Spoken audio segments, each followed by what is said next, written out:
Hello बच्चों, कैसे हैं आप लोग। आशा करता हूं कि आप लोग बहुत अच्छे होंगे और बहुत अच्छी तरह अपनी पढ़ाई कर रहे होंगे। हमने शुरू करा था ट्रिगोनोमेट्री में हम लोगों ने एग्जाम्पलर के एक्सरसाइजेज को करना शुरू किया था। उसमें एक्सरसाइज 8.1 और 8.2 को हमने कंप्लीट कर दिया है।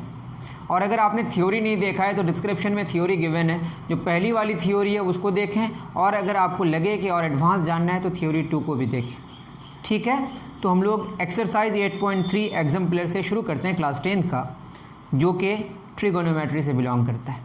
ठीक है, शुरू करते हैं। एक्सरसाइज 8.3 मैंने गलत कहा। बेसिकली हमने एक्सरसाइज 8.1 सॉल्व किया है पूरी तरह। अब सॉल्व करेंगे एक्सरसाइज 8.2। हमने एक बात जो बोली इससे पहले वो गलत बोली। ठीक है, वो जो बात है वो गलत हमने बोली, तो उसको आप इग्नोर करें। 8.1 हमने कंप्लीट करा है। और अगर आपने थ्योरी नहीं देखा है तो डिस्क्रिप्शन में थ्योरी गिवन है, उसको आप ज़रूर देखें। और अगर आप अच्छे तरीके से जानते हैं ट्रिगोनोमेट्री तो कोई बात ही नहीं। ठीक है, पहला tan 47 degree divided by cot 43 degree is equal to 1, true है या फॉल्स। इसको समझने के लिए हमको एक थ्योरी याद करनी पड़ेगी। वो थ्योरी क्या है? tan 90 डिग्री माइनस थीटा क्या होता है? cot theta. या cot 90 डिग्री माइनस थीटा क्या होता है? tan theta. ठीक है, तो इस केस में अगर हम देखें tan 47 डिग्री, इसको देखें tan 47 डिग्री को लिख सकते हैं tan 90 डिग्री माइनस 43 डिग्री। वो किसके बराबर होगा? tan 47 के बराबर। तो ये tan 47 ही है ना। ये हो जाएगा कितना हमारा? tan 90 degree minus theta cot theta cot 43 degree, that is tan, ये बेसिकली क्या है? tan 47 डिग्री किसके बराबर है? cot 43 डिग्री के बराबर। तो tan 47 degree basically cot 43 degree के बराबर है, बट ये क्या होगा? cot 43 डिग्री कैंसिल होकर 1 हो जाएगा। या cot को आप tan में कन्वर्ट करते हैं, दोनों सेम होगा। ठीक है, मैंने इससे पहले भी एक बात कर ली थी कि अगर tan और cot की बात हो और उनके जो एंगल्स हैं उनका समेशन अगर 90 डिग्री है तो दोनों का वैल्यू सेम है। आपको क्या याद रखना बताइए? थीटा, या हम अगर बोलें tan अल्फ़ा और cot बीटा बराबर होगा, ये इम्प्लाई कर रहा है कि अल्फ़ा और बीटा का जो सम है वो 90 डिग्री के बराबर है। इसको सॉल्व भी करेंगे तो आ जाएगा। ठीक है, तो अल्फ़ा और बीटा का सम अगर 90 डिग्री हो तो tan अल्फ़ा बराबर क्या होगा? cot beta. इसको सॉल्व करें तो ऐसे भी हो जाएगा। tan को लिख सकते हैं cot 90 डिग्री माइनस अल्फ़ा बराबर cot beta, that is 90 degree minus alpha बराबर बीटा। इसको सॉल्व करेंगे तो अल्फ़ा प्लस बीटा बराबर क्या होगा? 90 डिग्री। तो ये सारी बातें ठीक है, आई थिंक आपको समझ आया होगा। डन, चलिए, तो ये ट्रू है। थोड़ा मैं ज़्यादा ही बोल दिया, इतनी ज़रूरत नहीं थी। Second, the value of the expression, the value of the expression cos square 23 degree minus sine square 67 degree is positive. ठीक है, ऐसे केस में हम या तो दोनों को साइन में कन्वर्ट कर देंगे या दोनों को कॉस में कन्वर्ट कर देंगे। क्या हो जाएगा बताइए? मैं अगर साइन स्क्वायर 67 डिग्री की बात करूं, साइन 67 डिग्री को क्या लिख सकते हैं हम लोग? साइन 90 डिग्री माइनस 23 डिग्री, और किसके बराबर होगा? कॉस 23 डिग्री के बराबर। तो हम लिख सकते हैं इसको cos square 23 degree minus sine 67 किसके बराबर है? कॉस 23 डिग्री के बराबर। तो ये हो गया कॉस स्क्वायर 23, कितना आ गया? 0। या आप सीधे समझ सकते हैं, जैसे अभी मैंने बताया कि अल्फ़ा और बीटा का सम अगर कितना डिग्री हो? 90 डिग्री, तो लिख सकते हैं अल्फ़ा बराबर 90 डिग्री माइनस बीटा। दोनों तरफ अगर साइन लगा दें, साइन अल्फ़ा बराबर क्या होगा? Sine 90 degree minus beta, that is sine alpha बराबर कॉस बीटा। साइन और कॉस कब बराबर होगा? जब क्या होगा? दोनों जो एंगल्स हैं साइन और कॉस में, दोनों का सम 90 डिग्री हो, दैट इज 23 डिग्री और 67 डिग्री। बताइए दोनों जोड़ के कितना? 90 डिग्री, तो दोनों बराबर है। साइन और कॉस की बात करें, अगर उसमें जो एंगल्स हैं वो जो गिवन है, दोनों का सम अगर 90 डिग्री है तो दोनों बराबर है। उसी तरह tan और cot बराबर है, उसी तरह कोसेक और सेक बराबर है। तो याद रहे, ये आप याद कर लें कि दो एंगल्स का समेशन अगर 90 डिग्री हो तो ये इम्प्लाई करता है कि साइन अल्फ़ा बराबर कॉस बीटा होता है, टेन अल्फ़ा बराबर कॉट बीटा होता है और सेक अल्फ़ा बराबर कोसेक बीटा होता है। ठीक है, इतना आप याद रख लें। सेकंड नंबर क्या हो गया हमारा, हमेशा पॉजिटिव बोला है तो ये जो कहना है वो क्या हो गया, फॉल्स हो गया। स्टेटमेंट क्या हो गया, फॉल्स हो गया, क्योंकि ये ज़ीरो आ गया तो पॉजिटिव तो आया नहीं। क्या आया, zero. Zero is neither positive या नाइदर पॉजिटिव नॉट नेगेटिव। उतार लीजिए। आई थिंक आपको बात समझ आ रही होगी। चलिए नेक्स्ट क्वेश्चन की तरफ हम लोग चलते हैं। तो हमने सेकंड नंबर भी कर लिया, पता नहीं मेरा क्या हो रहा है आज। Question number third, the value of the expression sine 80 degree minus cos 80 degree is negative. इसके लिए क्या समझना पड़ेगा, या तो साइन को कॉस में, यहाँ तो 80 और 80 160 डिग्री हो जाता है, तो ऐसा कर नहीं सकते, तो हम कॉस 80 डिग्री को चेंज कर देते हैं। कॉस 80 को लिख सकते हैं 90 डिग्री माइनस 10 डिग्री, और कॉस 90 माइनस थीटा क्या होता है, sine theta, sine 10 degree. That is हम इसको लिख सकते हैं sine 80 degree minus sine 10 degree. और साइन की बात अगर करें तो साइन 0 डिग्री कितना होता है बताइए, साइन 0 डिग्री 0 और साइन 90 डिग्री 1। तो अगर 0 से 90 की तरफ चलते हैं तो साइन का वैल्यू 0 से 1 की तरफ बढ़ता है। दैट मीन्स 80 डिग्री वाला साइन का जो वैल्यू होगा वो क्या होगा, ज़्यादा होगा, और 10 डिग्री वाला क्या होगा, कम होगा। तो यहाँ क्या होगा बताइए, ये पॉजिटिव में ज़्यादा होगा या पॉजिटिव में कम होगा, साइन 80 डिग्री ये क्या आएगा, पॉजिटिव। क्यों, क्योंकि sine 80 degree is greater than sine 10 degree. ठीक है, थीटा बढ़ने से साइन का वैल्यू बढ़ता है। ये बात हो रही है किसकी, 0 डिग्री से लेकर 90 डिग्री की बात हो रही है। आई थिंक आपको समझ आ रहा होगा। पॉजिटिव बोला है लेकिन आंसर तो लिखा है नेगेटिव, तो ये जो लिखना है ये फॉल्स है। ठीक है, आई थिंक आपको बात समझ आ रही होगी। नेक्स्ट क्वेश्चन की तरफ हम लोग रवाना होते हैं। ठीक है, चलिए क्वेश्चन नंबर 3 भी हमने कर दिया। उसके बाद क्वेश्चन नंबर 4, क्वेश्चन नंबर 4 क्या करें, 1 minus cos square theta square root into sec square theta बराबर टेन थीटा। ट्रू और फॉल्स देखते हैं। अब इसको सॉल्व करें, 1 माइनस कॉस स्क्वायर थीटा क्या हो जाएगा बताइए, sine square theta into sec square theta क्या होगा, 1 बटे कॉस स्क्वायर थीटा का रूट। इसको क्या लिख सकते हैं हम लोग, साइन थीटा बटे कॉस थीटा का स्क्वायर, उसका स्क्वायर रूट। ये कैंसिल हो गया, साइन थीटा बटे कॉस थीटा क्या होता है बताइए, टेन थीटा। तो ये तो बिल्कुल सही बात है, ट्रू है। बहुत ही सिंपल, उतार लीजिए। आपको क्वेश्चन में हो सकता है कि प्रूव दैट ये लिखा हुआ रहे, ये ट्रू फॉल्स की बात है तो तभी वही करना पड़ेगा, लेकिन LHS बराबर RHS प्रूफ करना होता, इसको सॉल्व करते बाद में लिख देते LHS बराबर RHS हैंस प्रूव्ड। ओके, उतार लीजिए।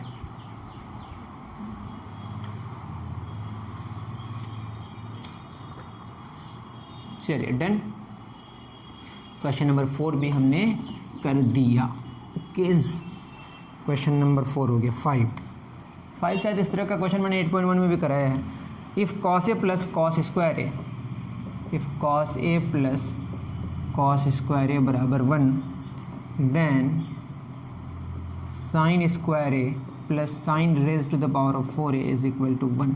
ये ट्रू है या फॉल्स है, देखते हैं। बताइए कॉस ए, इसको सॉल्व करें, ये गिवन है, लिख सकते हैं कॉस ए बराबर 1 माइनस साइन स्क्वायर ए। अब यहाँ पे एक आइडेंटिटी लगेगा, कौन, sign square a plus cos square a बराबर 1। ये जानते नहीं है तो आप जान लें, इसको आप प्रूफ भी कर सकते हैं। इसके पी और एच और बी और एच, पी बटे एच का होल स्क्वायर प्लस बी बटे एच का होल स्क्वायर करके। अब कॉस ए बराबर 1 माइनस साइन स्क्वायर है तो क्या हो जाएगा, 1 माइनस साइन स्क्वायर है, यहाँ से कॉस स्क्वायर ए आ जाएगा, तो कॉस ए बराबर क्या आया, कॉस स्क्वायर है। ये तो आ गया हमारा। अब इसको अगर हम निकालें, ये क्या होगा बताइए, sine square A, cos A बराबर कॉस स्क्वायर ए आ गया। कुछ गलत हमने करा क्या, हमने बहुत गलत करा। ये कॉस स्क्वायर इस पर जाएगा तो क्या होगा, यहाँ कॉस होगा ना, और यहाँ कितना आएगा, साइन स्क्वायर ए। ठीक है, अब बताइए कॉस ए किसके बराबर है, साइन स्क्वायर ए, तो साइन स्क्वायर ए के प्लेस में हम क्या लिखेंगे, कॉस ए। या इसको हम पहले उतार लेते हैं, क्या ये sign square a plus sign to the power 4 ए, तो साइन स्क्वायर ए का square sine to the power 4 ए हो जाएगा। और साइन स्क्वायर ए किसके बराबर है, कॉस के बराबर, cos a plus sign square ए किसके बराबर है, कॉस ए के बराबर, तो कॉस ए का होल स्क्वायर, और होल स्क्वायर बेसिकली ट्रिगोनोमेट्री में इसको ऐसे लिखा जाता है। और cos a plus cos square है पहले से गिवन है, कितना है 1, बात समझ आई। कॉस ए बराबर प्लस कॉस स्क्वायर उस पर जाएगा तो 1 माइनस कॉस स्क्वायर है, कॉस ए बराबर 1 माइनस कॉस स्क्वायर है, और 1 माइनस कॉस स्क्वायर किसके बराबर, साइन स्क्वायर है। साइन स्क्वायर हमने क्या पुट किया, कॉस ए, और ये साइन स्क्वायर ए का स्क्वायर है, कॉस ए का होल स्क्वायर है, कॉस स्क्वायर है, cos a plus cos square है पहले से गिवन है 1, दैट इज़ ये जो आया है 1 आया, इसका मतलब क्या है, ये ट्रू। अगर ऐसा होगा तो ऐसा होगा, ठीक है। आई थिंक बात समझ आई होगी, अच्छे से उतार लें। चलिए क्वेश्चन नंबर 5 हमने कर दिया, अब क्वेश्चन नंबर 6 की तरफ चलते हैं। क्वेश्चन नंबर 6 क्या कह रहा है, tan थीटा प्लस 2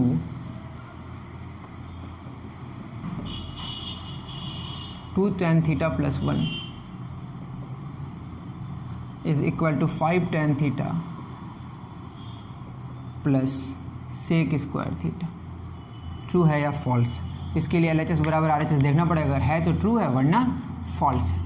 तो LHS को अगर देखें वो कितना है, tan theta plus 2 tan theta plus 1, that is tan theta multiply होगा किससे, 2 tan थीटा प्लस 1 प्लस 2 किससे मल्टीप्लाई होगा, 2 tan theta plus 1, that is tan theta into 2 tan theta क्या हो जाएगा, 2 tan square theta, tan theta into 1 tan theta plus 2 2 ज़ा 4 tan theta plus 1, 2 tan square theta plus 2 into 1, sorry 2 होगा, क्या हो जाएगा 2 tan square theta plus 2 plus tan theta plus 4 tan theta कितना हो जाएगा, 5 tan थीटा, ठीक है।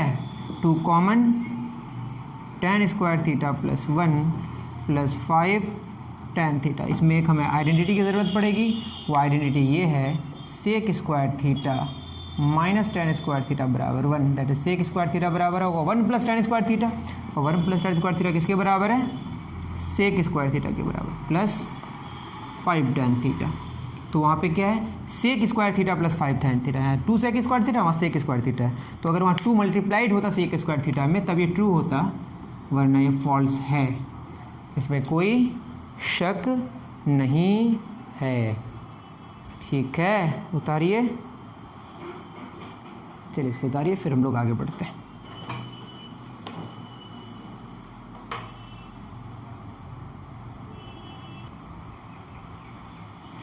तो हम लोगों ने क्वेश्चन नंबर 6 तक कर लिया, अब क्वेश्चन नंबर 7 की तरफ हम लोग चलते हैं।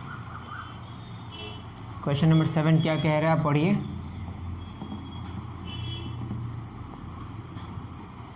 Question number 7. If the length of the shadow of a tower, if the length of the shadow of a tower is increasing, then the angle of elevation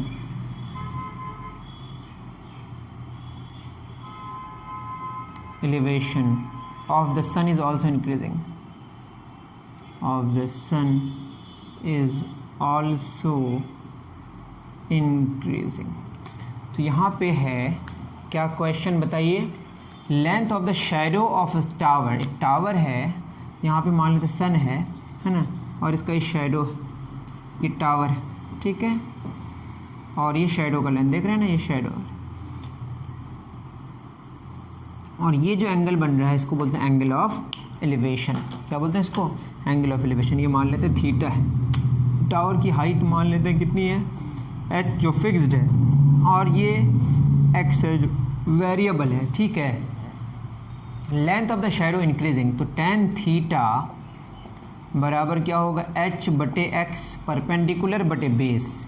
अब बताइए लेंथ बढ़ रहा है, दैट इज एक्स बढ़ रहा है, shadow का length बढ़ रहा है, ये क्या इंप्लाई कर रहा है, एच बटे एक्स, एच तो कांस्टेंट है, हाइट ऑफ टावर वो चेंज नहीं होगा, ये डिक्रीज़ करेगा, ये डिक्रीज़ करेगा मतलब tan थीटा डिक्रीज़ करेगा, और जब tan थीटा डिक्रीज़ करेगा, आप जानते हैं tan 90 डिग्री क्या होता है, इन्फिनाइट, और tan 0 डिग्री क्या होता है, ज़ीरो। तो एंगल घटने से 90 डिग्री से ज़ीरो की तरफ और जो वैल्यू है tan का वो घटते जाता है। दैट इज tan थीटा अगर घटेगा तो एंगल को भी क्या होना पड़ेगा, घटना पड़ेगा। तो क्वेश्चन में क्या बोला है कि if the length of the shadow of a tower is increasing then the angle of elevation of the sun is also increasing, नहीं डिक्रीजिंग। लेंथ बढ़ रहा है शेडो का लेकिन एंगल ऑफ एलिवेशन डिक्रीज कर रहा है, यहाँ इंक्रीजिंग बोला है, ये बात क्या हो गई, फॉल्स। ओके, आई थिंक आपको बात समझ आई होगी। उतार लीजिए। मेरे जो फिगर्स हैं वो बहुत ही टेढ़े मेढ़े हो रहे हैं, उसे आप इग्नोर कर सकते हैं। चलिए क्वेश्चन नंबर 7 हमारा हो गया। Question number 8,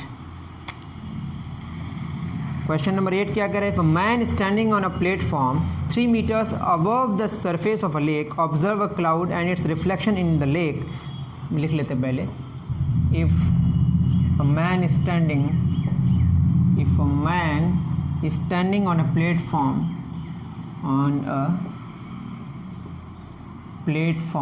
3 meters above the surface of lake observes a cloud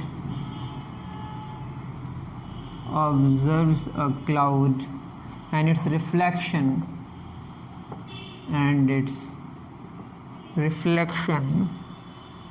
in the lake, then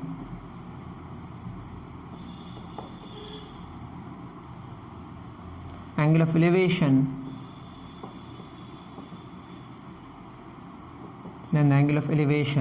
of the cloud is equal to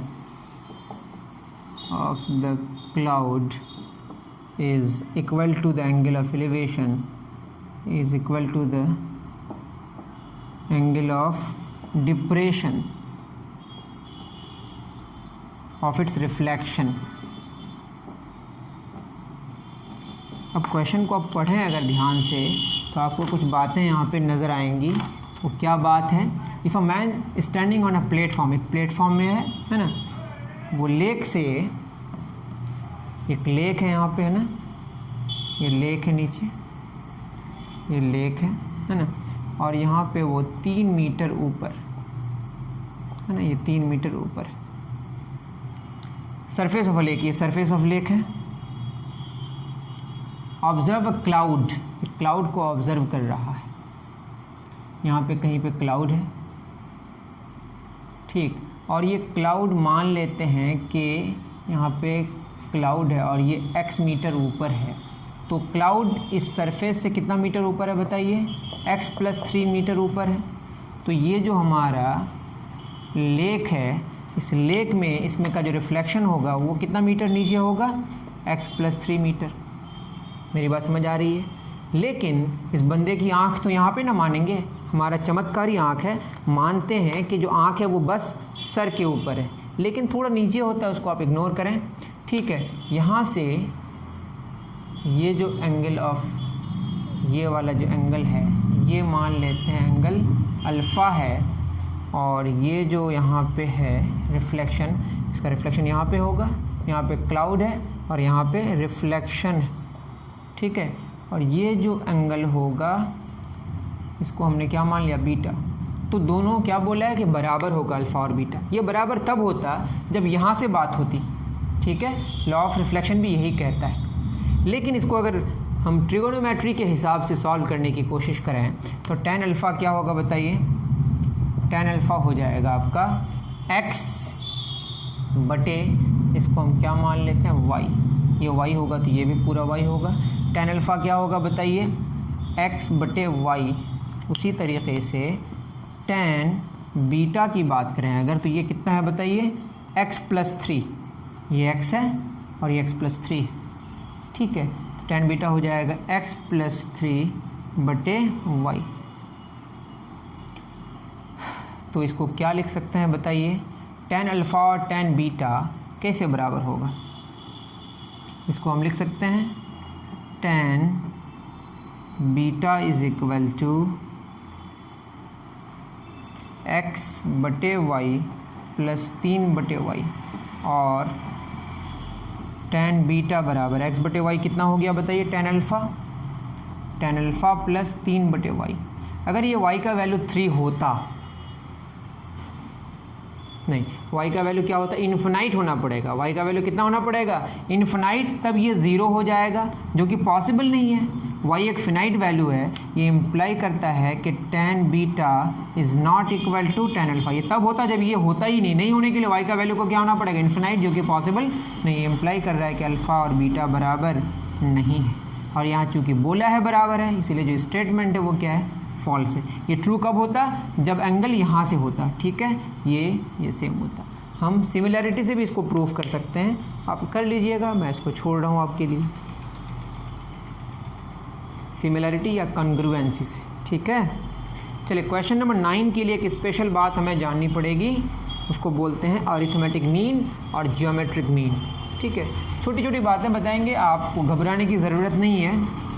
और क्वेश्चन पहले लिख लेते हैं। क्वेश्चन वैसे डायरेक्ट भी आप बना सकते हैं, लेकिन इस क्वेश्चन को एकदम जनरलाइज तरीके से सॉल्व करने के लिए you need to know arithmetic mean and geometric mean. Question number 9, the value of 2 sin theta, the value of 2 sin theta,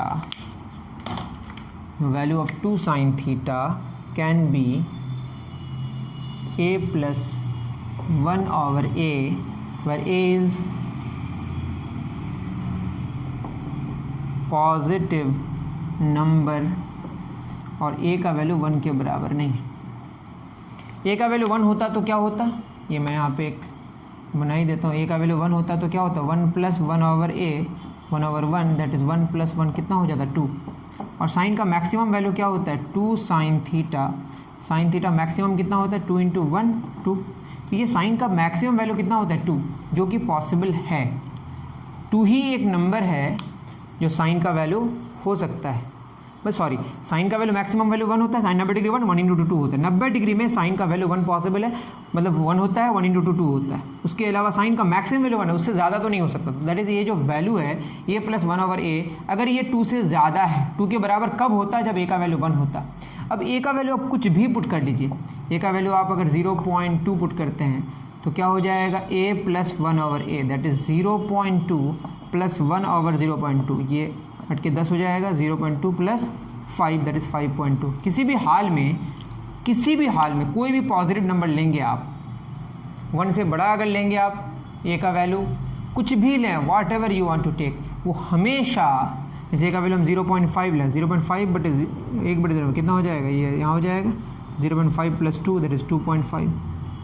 ये अगर बहुत कम भी कर देंगे आप, ये अगर आप 0.999 प्लस 1 ओवर 0.999 करेंगे, तब भी आपका वही हाल होगा कि a प्लस 1 ओवर a का वैल्यू हमेशा 2 से बड़ा या बराबर होगा। बराबर कब होता है, जब a का वैल्यू 1 होता है, that is a plus 1 over a का वैल्यू 2 से बड़ा या बराबर होगा। लेकिन चूंकि a का वैल्यू 1 नहीं है, इसीलिए 2 के बराबर भी नहीं हो सकता। और 2 sin थीटा का मैक्सिमम वैल्यू, अगर मैं पॉजिटिव नंबर की बात करूँ तो 2 sin थीटा का वैल्यू कहाँ से कहाँ तक लाई करता है, 0 से लेकर 1 तक, 1 के बराबर हो सकता है या 0 के बराबर हो सकता है। मतलब अगर हम पॉजिटिव नंबर्स की बात कर रहे हैं तो ये हम तो 0 की बात ही नहीं कर रहे हैं। साइन थीटा का मैक्सिमम वैल्यू 1 है, दैट इज़ 2 sin थीटा का मैक्सिमम वैल्यू कितना है हमारा, 2 है, ठीक है। तो 2 sin थ्रू से इधर भी मल्टीप्लाई किया हमने, 2 से उधर भी मल्टीप्लाई किया, तो 2 sin थीटा का मैक्सिमम वैल्यू 2 होगा। लेकिन यहाँ 2 से बड़ा है वैल्यू, दैट इज़ ये पॉसिबल नहीं है कि 2 sin थीटा का value a plus 1 over a के बराबर। एक तो ऐसा एक्सप्लेनेशन हो गया जो आप ऐसे शायद समझ पा रहे हैं, लेकिन इसको एक्सप्लेनेशन एकदम सही करना है। सही तो ये भी है, लेकिन अगर जनरलाइज वे में करना है तो आपको क्या सीखना पड़ेगा, अरिथमेटिक मीन और जियोमेट्रिक मीन। तो अरिथमेटिक मीन और जियोमेट्रिक मीन क्या है, AMGM जिसको बोलेंगे। आप एग्जाम्पल लें, जैसे 2 लिया मैंने, 5 लिया और 8 लिया। अब इसमें देखिए 2 में कितना जोड़े तो 5 हुआ, 3, 2 प्लस 3 कितना हुआ 5, 5 में कितना जोड़ा 3, 8। इस तरह से अगर कोई प्रोग्रेशन होता है, इस तरह से अगर कोई सीरीज़ आगे बढ़ता है, इसको बोलते हैं हम लोग अरिथमेटिक प्रोग्रेशन। क्या बोलते हैं इसको, तो 2 3 5 ये कैसा प्रोग्रेशन है बताइए, अरिथमेटिक प्रोग्रेशन, AP बोलते हैं इसको, AP, ठीक है। आप समझ पा रहे हैं। इसमें अगर आप ऐसे समझें कि इसका डिफरेंस 5 में 2 गया 3, 8 में 5 गया 3, ये तो आपके सिलेबस में भी जो आपको पढ़ना है। अब आते हैं कि ये 5 जो है बीच वाला, ये 5 कैसे आया। वैसे इसको आप ABC लेके कर सकते हैं, मैं ऐसे नहीं कर रहा हूँ। जैसे मैं लिया कि X है, Y है लास्ट वाला और बीच वाला Z, ठीक है। इस Z को बोलते हैं हम लोग अरिथमेटिक मीन, ठीक है। अब ये Z कैसे आएगा, देखिए 5 कैसे आया, 2 + 8/2, मतलब पहला वाला और लास्ट वाला को जोड़ के जब 2 से डिवाइड कर देंगे तो आपको अरिथमेटिक मीन मिलेगा। तो अरिथमेटिक मीन क्या हो गया बताइए, X + Y/2। ये आपको लर्न करना है। ये अरिथमेटिक प्रोग्रेशन की बात हो गई। यहीं पे अगर हम लें 3, उसके बाद 3 दूना 6, 6 दूना 12, यहाँ पे हम क्या करके आगे बढ़े, ऐड करके आगे बढ़े। यहाँ देखिए 3 × 2 = 6, 6 × 2 = 12। क्या समझ सकते हैं कि 6/3 = 2 और 12/6 = 2। तो लगातार 2 टर्म्स का जो रेशियो है यहाँ बराबर है, यहाँ डिफरेंस बराबर है, यहाँ रेशियो बराबर है। यहाँ जोड़ के आगे बढ़ रहा है सेम नंबर को, यहाँ पे मल्टीप्लाई करके आगे बढ़ रहे हैं नंबर को। अब यहाँ जो बीच वाला नंबर है 6, जैसे यहाँ पे मैं लिखूँ X Y Z। अब ये कैसे मिलेगा 6, देखिए 12 को 3 से गुना कीजिए, 12 × 3 उसमें स्क्वायर रूट कर दीजिए, 36 का स्क्वायर रूट कितना आएगा 6। दैट मीन्स कि जो हमारा बीच वाला नंबर है जिसको हम ज्योमेट्रिक मीन कहेंगे, इसको क्या कहेंगे, ज्योमेट्रिक मीन, वो कैसे मिला, वो मिला ज्योमेट्रिक मीन अगर हमको चाहिए रूट करेंगे पहला और लास्ट वाला तो हमको बीच वाला मिल जाएगा। तो ज्योमेट्रिक मीन क्या है, √XY, और अरिथमेटिक मीन क्या है, X + Y/2। इतनी बात आपको समझ आ गई, इतना तो आप नोट डाउन कर ले पहले। चलिए डन। मैं लिख सकता हूँ X √X का स्क्वायर A² + B² - 2AB, ये कितना हो जाएगा बताइए, ये होगा आपका कितना, A - B का होल स्क्वायर, √X - √Y का होल स्क्वायर। ये तो हमेशा पॉजिटिव वैल्यू होगा, कब, जब X और Y बराबर ना हो। अब बताइए ये बेसिकली क्या, X + Y = ये -2√XY है, उस पर जाएगा तो 2√XY + √X - √Y का होल स्क्वायर, ठीक है। अब बताइए यहाँ पे X + Y बराबर इतना तो है ही, इसमें एक्स्ट्रा कुछ ऐड है, इसका मतलब इसका जो वैल्यू होगा किसका, X + Y का, इतना से तो बड़ा होगा। दैट मीन्स कि X + Y बड़ा होगा किससे, 2√XY से। बराबर कब हो जाएगा, जब X और Y बराबर, यहाँ मैं लिख देता हूँ कि X और Y बराबर नहीं, तो यही आपका फिक्स्ड हो गया। अगर बराबर होता तो बराबर भी होता, ये 0 हो जाता तब बराबर हो जाता। तो X और Y बराबर नहीं है, हम लिख सकते हैं X + Y/2 > √XY। और X + Y/2 क्या है बताइए, अरिथमेटिक मीन, और ये क्या है बताइए, ज्योमेट्रिक मीन। तो अरिथमेटिक मीन बड़ा होता है ज्योमेट्रिक मीन से जब X और Y बराबर नहीं हो, ठीक है। जैसे 1 1 1 होता तो ये AP भी होता, 1 1 1 1 ये GP भी होता, ठीक है। जो कि रेशियो भी बराबर होता, डिफरेंस भी बराबर होता, वो अलग कहानी है। इतनी कहानी काफ़ी है कि arithmetic mean is always greater than geometric mean when the numbers are not equal. Okay done. 1 2 3।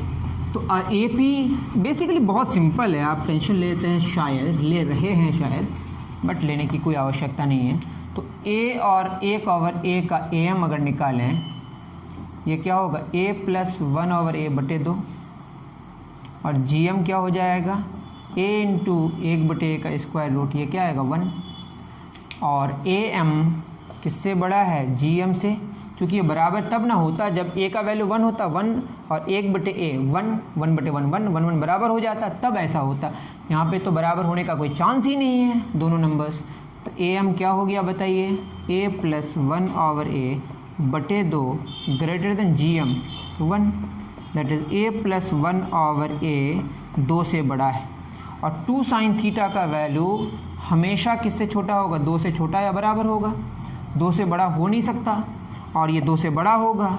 तो दोनों एक दूसरे को क्या नहीं कर रहा है, मैच नहीं कर रहा है। ये कह रहा है कि हम 2 से छोटा या बराबर होंगे, हम मैक्सिमम 2 होंगे, ये बोल रहा है 2 से बड़ा होगा, तो बोल रहा है कि 2 sin थीटा का वैल्यू क्या ऐसा हो सकता है, नो, ये क्या होगा, फॉल्स। आई थिंक आपको बात बहुत अच्छे से समझ आई होगी, बहुत अच्छे से नोट कर लें, फिर आगे बढ़ेंगे, ठीक है बाबू साहब। चलिए डन। फिर नेक्स्ट क्वेश्चन भी कुछ यूं ही है, AM और GM का कंसेप्ट। तो क्या बोल रहा है ये, cos थीटा बराबर, क्वेश्चन नंबर 10, कॉस थीटा बराबर ए स्क्वायर प्लस बी स्क्वायर बटे 2ab, where a and b are distinct numbers, a and b are distinct numbers, अलग अलग नंबर्स हैं, such that A be greater than zero. A be greater than zero कब होगा? या तो A B दोनों positive होगा या दोनों नेगेटिव होगा। ठीक है, अब ए स्क्वायर बी स्क्वायर के बारे में अगर सोचें, इसमें ए एम की बात करें तो ये क्या होगा? A square plus B square बटे 2। जी एम की बात करें तो ये होगा ए स्क्वायर बी स्क्वायर का square root, that is a b आ जाएगा। और ए एम जी एम क्या होगा? बड़ा होगा, क्योंकि ये दोनों बराबर तब ना होता जब ए स्क्वायर ए और बी बराबर होता। तो जब ए बी बराबर नहीं है तो ए और बी भी, ए स्क्वायर बी स्क्वायर भी बराबर नहीं है, तो ए एम कितना होगा बताइए? A square plus B square बटे 2 ग्रेटर देन ए बी। ठीक है, that is A square plus B, यहाँ 1 मल्टीप्लाइड है कुछ नहीं है तो बटे 2ab नीचे ले 1 से बड़ा हो गया, that is A square plus B square बटे 2ab 1 से बड़ा होगा। और कॉस थीटा का वैल्यू मैक्सिमम 1 होता है, मतलब 1 से छोटा या बराबर होता है। ठीक है, तो ये तो दोनों कभी मैच ही नहीं कर सकता, तो ये क्या हो गया? फॉल्स।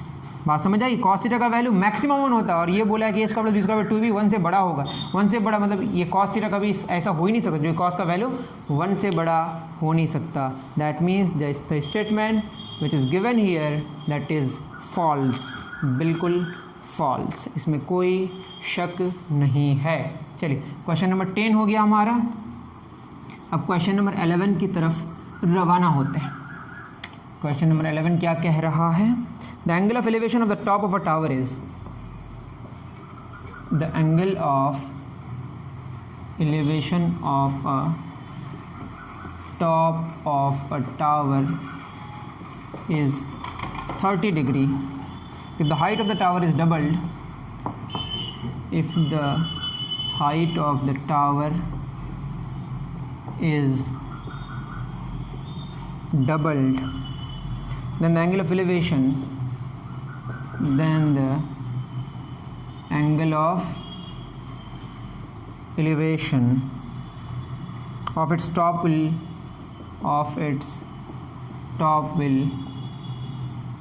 also be doubled। ठीक है, तो क्वेश्चन में कह रहा है कि एंगल ऑफ एलिवेशन अगर किसका? और टावर का। ठीक, ये कितना है बताइए? 30 डिग्री, और ये हाइट हमने क्या ले लिया? h, इसको हमने x ले लिया, इसी को x ले लेते हैं, इसको हम ले लेते हैं h तो नहीं, इसको y ले लेते हैं। वैसे कोई प्रॉब्लम की बात नहीं है। हाइट को डबल कर दिया जाए तो पहले tan 30 डिग्री कितना होगा? परपेंडिकुलर बटे बेस x बटे y। अब इस हाइट को डबल कर दिया गया, दैट इज़ इसको क्या कर दिया गया? 2x। अब ये जो एंगल होगा ये क्या डबल हो जाएगा? इस एंगल को हमने क्या ले लिया? इस एंगल को हमने अल्फ़ा ले लिया, तो क्या हो जाएगा? tan alpha is equal to 2x बटे y। तो tan अल्फ़ा बराबर 2 इंटू x बटे y, that is tan alpha बराबर 2x बटे y, 2 tan 30 डिग्री, और tan अल्फ़ा 2 tan 30 का वैल्यू 1 बटे √3, और tan अल्फ़ा कितना आया? 2 बटे √3। ठीक है, और tan 60 डिग्री कितना होता है? √3 बटे 2। तो ये अगर √3 बटे 2 होता, ये अगर √3 बटे 2 आता, मैं 2 बटे √3 को अगर क्या करूँ? ऐसा भी कर दूँ तो 2√3 बटे 3 होता, और 2√3 बटे 3 और यहाँ √3 बटे 2। इसका मतलब ये है कि tan 60 डिग्री ये होता, अगर ये अगर क्या होता tan 60 degree, that is tan alpha बराबर नहीं है किसका? tan 60 डिग्री का। ठीक है, ये tan 60 डिग्री नहीं है, दैट इज़ अल्फ़ा किसके बराबर नहीं है? 60 डिग्री के बराबर नहीं है। दैट मीन्स कि अगर ये जो हाइट ऑफ टावर है इसको डबल कर दिए तो एंगल भी डबल नहीं होगा, क्योंकि ये प्रोपोर्शनल नहीं है। यहाँ पे tan लगा हुआ है, क्या लगा हुआ है? tan। आई थिंक आपको बात समझ आ रही है। इससे हमने क्या जाना कि हाइट को डबल कर देने से एंगल भी डबल होगा, ऐसा बिल्कुल नहीं है। ये क्या है, फॉल्स स्टेटमेंट। आप कहानी समझे, tan 30 डिग्री एक्स बटे वाई, tan अल्फा इसको हमने डबल किया तो 2x बटे वाई, एक्स बटे वाई tan 30 डिग्री पुट किया तो tan अल्फा आया 2/√3, जो कि 2/√3 tan 60 डिग्री के बराबर नहीं है। अगर ऐसा होता तो एंगल भी डबल हो जाता अगर हाइट को डबल करते तो, लेकिन ऐसा नहीं हुआ। इसका मतलब जो स्टेटमेंट है वो बिल्कुल और बिल्कुल और बिल्कुल फॉल्स है। चलिए डन। लास्ट क्वेश्चन हमारा आज के लेक्चर का, और एक्सरसाइज 8.2 भी हमारा इस लेक्चर के साथ कंप्लीट हो जाएगा। जो लोग ग्रुप में हैं उसको सबमिट कर देंगे और मुझे बहुत खुशी होगी। 12, if the height of the tower and if the height of tower and the distance of the point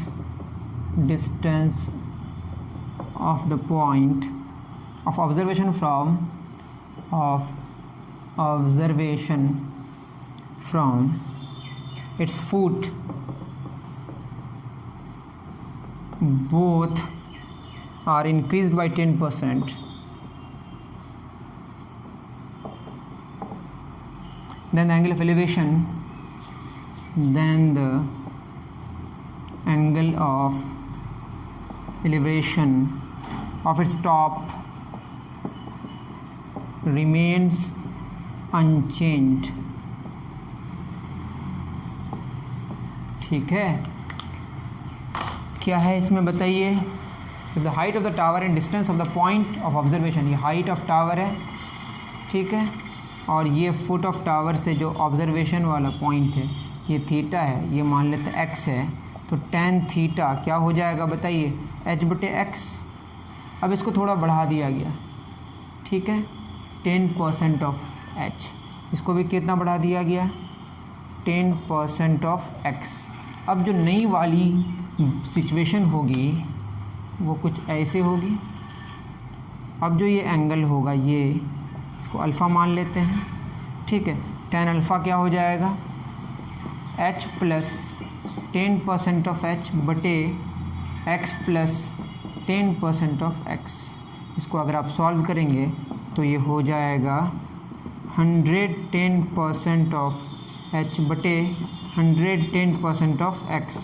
इसको अगर सॉल्व करें tan अल्फ़ा हो जाएगा 110 h बटे 100 बटे 110 x बटे 100, ये कैंसिल, तो tan अल्फ़ा कितना आया, h बटे x।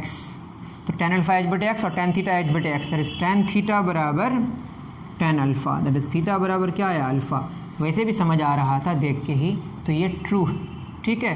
तो h को और x को अगर सेम परसेंटेज इंक्रीज़ किया जाए तो मतलब हाइट को और इस डिस्टेंस को, तो एंगल ऑफ एलिवेशन में कोई बदलाव नहीं आएगा। ये सिमिलैरिटी से भी बात समझ आ सकती है। ओके, आई थिंक आपको बहुत अच्छे तरीके से इस क्लास को मतलब जो अटेंड किया आपने एक्सरसाइज 8.2 जो क्लास 10th ट्रिगोनोमेट्री से, वो अच्छे तरीके से समझ आया होगा। मिलते हैं नेक्स्ट वीडियो में, अभी के लिए इतना ही, दीजिए इजाज़त। थैंक यू वेरी मच मेरे प्यारे बच्चों।